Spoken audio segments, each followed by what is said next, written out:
देखिए अल्हम्दुलिल्लाह 125 सीटें मजलिस इत्तेहादुल मुस्लिमीन ने पूरे महाराष्ट्र के अंदर हासिल की है। अब इसके बाद जो है हर शहर के अंदर गट नेता कौन होगा, विरोधी पक्ष नेता कौन होगा, स्टैंडिंग कमेटी में कौन जाएगा, कॉर्प मेंबर कौन होगा, इसकी हलचल शुरू है। मालेगांव के ताल्लुक से चूँकि असदुद्दीन अवैसी साहब का ख़ास ध्यान मालेगांव के ऊपर रहता है, उन्होंने कल हैदराबाद में एक मीटिंग बुलाई थी जिसमें हमारे मुफ्ती साहब थे, हमारे पार्टी के ज़िम्मेदारान वहाँ पर हैदराबाद में गए थे और वहाँ पर ये फ़ैसला लिया गया था सदर साहब की तरफ से कि इस बार जो है वो गट नेता की जो जिम्मेदारी है वो अब्दुल मलिक साहब के ऊपर सौंपी जाती है। तो यहाँ पर इस मीटिंग के अंदर ये ऐलान किया गया है कि गट नेता अब्दुल मलिक साहब रहेंगे करके, और आगे का जो भी यहाँ पर फ़ैसला लेने का है हमारे मुकामी ज़िम्मेदारान जो है वो इस ताल्लुक़ से फ़ैसला लेंगे।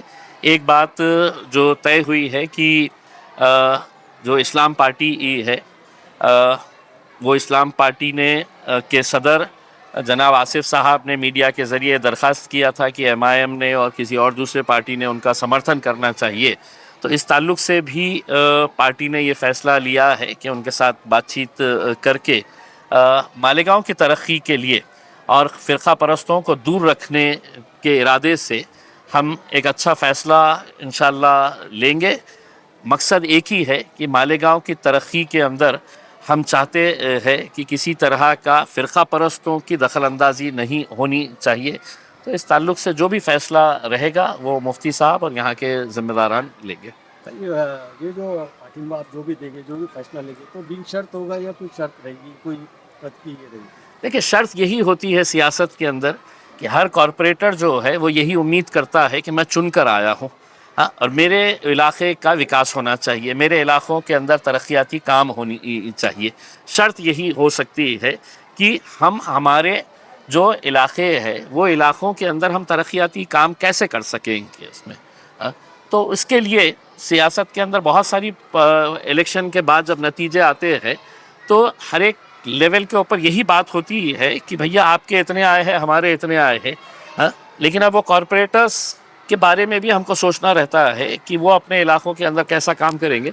इस ताल्लुक़ से डिटेल में बात करेंगे इंशाअल्लाह। भाई एक कहा जा रहा है कि जिस तरह एमआईएम को जो कामयाबी मिली है महाराष्ट्र में और इस्लाम पार्टी को भी, यानी यहाँ जो मिली और यहाँ पर दोनों एक बवाल सा मच गया है कि भाई एमआईएम इतनी ज़ोरदार कमबैक कर रही है और कुछ फ़िरक़ा परस्त जो पार्टियाँ हैं वो हमलावर हो रही है, क्या कहेगी इसका?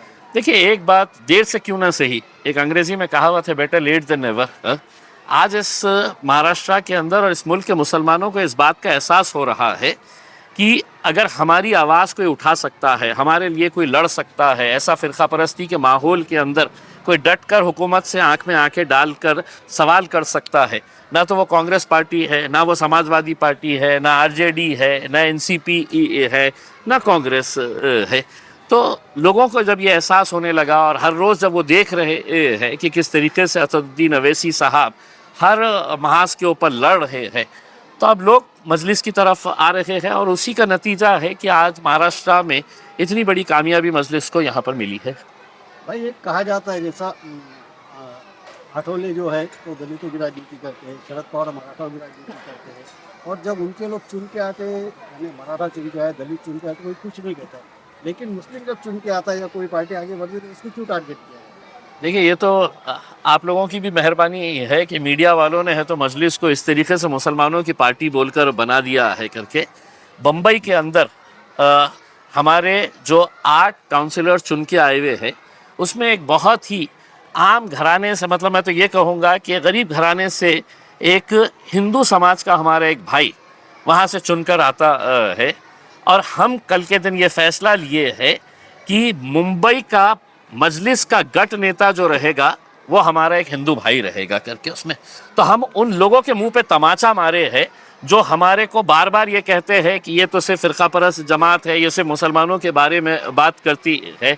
आप मेरे औरंगाबाद शहर में आके देखिए या मालेगांव के अंदर आके देखिएगा, कितने सारे टिकट्स हैं तो दूसरों को भी दिए गए थे। हमने तो अल्हम्दुलिल्लाह आम कार्यकर्ताओं को हमने एसटी समाज से, हिंदू समाज से जिता कर लेकर आए हैं। एससी समाज के मेरे 4 कॉरपोरेटर्स को जिता कर लेकर आए हैं करके। तो ये जो एक जहन बनाया गया है विरोधी पक्ष की तरफ से, और कुछ मीडिया का भी बहुत बड़ा रोल है उसके अंदर, कि MIM मतलब फ़िरका परस्त जमात है, ऐसे मुसलमानों की बात करती है, ऐसा नहीं है।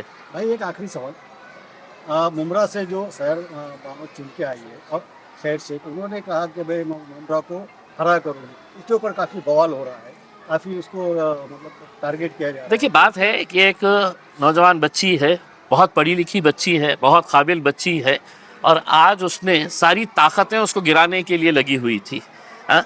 लेकिन वो लड़की के जज्बे को देखकर मुमरा की आवाम ने पूरा उसका साथ दिया और उसको कामयाबी हासिल हुई है करके।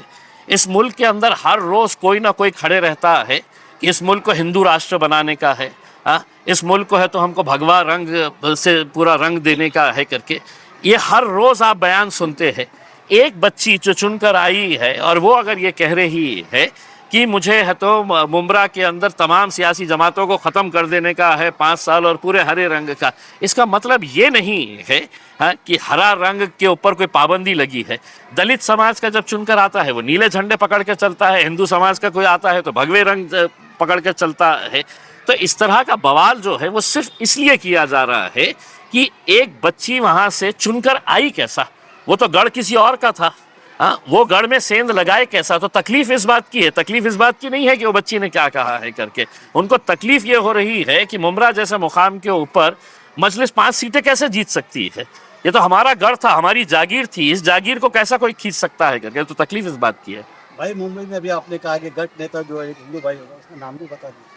देखिए, उसका नाम विजय, मैंने ट्वीट किया है, चूंकि नए नए लोग चुन के आए हैं, हाँ? नाम जहन में नहीं हो। हाँ, नहीं, अगर कैसा है, क्योंकि बहुत बड़ी खबर है।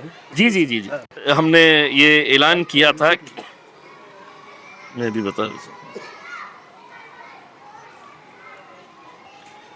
विजय तातोबा उबाले, ये हमारे मजलिस इत्तेहादुल मुस्लिमीन के मुंबई में बॉम्बे म्युनिसिपल कॉरपोरेशन में मजलिस के ये गट नेता रहेंगे। विजय तातोबा उबाले, ये हिंदू समाज से आया हुआ एक लड़का है जो ट्यूशन्स लेते हैं, क्लासेस चलाते हैं, बच्चों को तालीम पहुंचाने का काम करते हैं। और अगर आप इनकी कहानी अगर देखेंगे कि ये इलेक्शन किस तरीके से लड़े हैं, लोगों ने इनको इलेक्शन लड़ाया है, मजलिस के लोगों ने है तो इनके लिए पूरी तरीके से पैसा लगाकर, जितना भी लगा है वो उनको लगाकर उनको जिताया है। तो उन तमाम लोगों के मुंह पे हमने कल के दिन तमाचा रसीद कर दिया है। जो वो बच्ची ने हरा रंग बोली है, ये से मुसलमानों की बात कर रहे हैं, ये ऐसा है करके। अब हम उम्मीद कर रहे हैं कि दूसरी पार्टियां जो है वो हमारे बारे में कब ख्याल करने वाली है। हम तो सबका ख्याल कर रहे हैं, हम सबको दे रहे हैं ओहदा।